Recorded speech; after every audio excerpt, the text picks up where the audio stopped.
بسم الله الرحمن الرحيم والعصر إن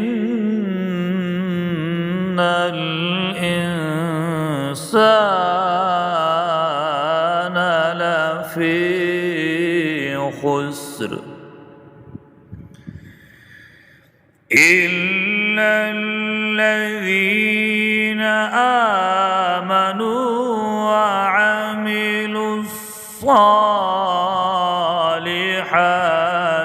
وتواصوا بالحق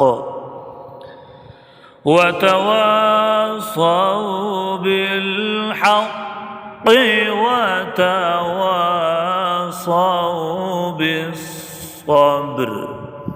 صدق الله